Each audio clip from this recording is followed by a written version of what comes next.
Most people save whatever is left at the end of the month. And almost every month, nothing is left. It is not because they earn too little.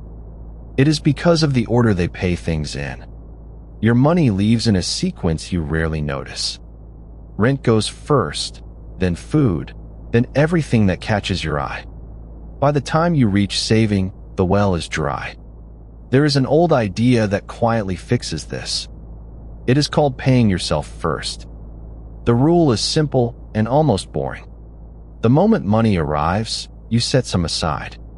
Before bills, before treats, before anyone else gets a turn. You treat your future like a creditor who must be paid. Most of us pay everyone except ourselves. We pay the landlord, the shops, the apps. And we leave the most important person for last. Here is the part that makes it work. Your spending will quietly expand to fill whatever is available. Give yourself the whole paycheck and it disappears. Hide a slice first, and you adjust without noticing. You learn to live on what remains. The small amount you removed keeps growing in the background. This is why automatic saving beats willpower every time. Willpower fades by the end of a long day. A system does not get tired. So you set it once and let it run. The money moves before you can talk yourself out of it. Now here is the turn most people miss. Paying yourself first is not really about money. It is about who comes first in your own life. Every payment you make is a small vote. You vote for the landlord, the store, the stranger online. When you save first, you vote for yourself. And that quiet vote changes how you see money. It stops being something that runs through your hands. It becomes something you build, one paycheck at a time. You do not need a bigger income to start. You need a smaller number that you never skip. Begin with an amount so small it feels silly. Silly is fine, because the habit is the real prize. So before your next paycheck even lands, decide the slice. Pay your future self before the world lines up. If this gave you one quiet idea, stay with us. We turn money habits into things you actually keep. That little minimum payment box was designed to keep you poor. It looks like mercy. It is actually a cage with a friendly door. Let me show you how the trap is built. Most people think debt is just money they owe. It is not. Debt is a product, and you are the revenue.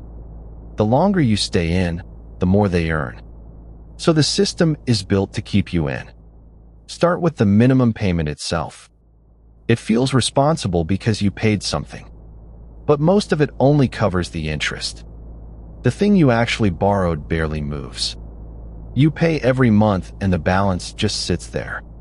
That is not an accident. The minimum is set low on purpose. Low payments feel painless, so you never rush to leave. Comfort is the bait. Next comes the second layer of the trap. They make borrowing feel like freedom. Buy now, feel good now, pay later.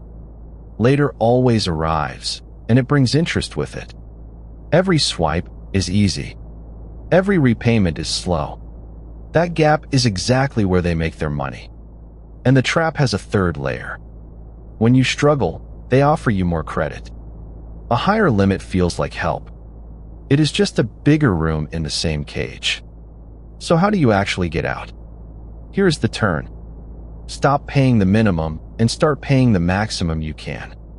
Every extra dollar attacks the borrowed amount directly. That is the part the interest grows on. Shrink that, and the whole thing starts to die. Pick one debt and throw everything at it. Then take that freed up money to the next one. This is how the cage opens from the inside. The system bets you will only ever pay the minimum. The way out is simply refusing that bet. You were never bad with money. You were just inside a game built to be hard to win. Now you can see the rules. Follow along, and we will keep dismantling these traps together.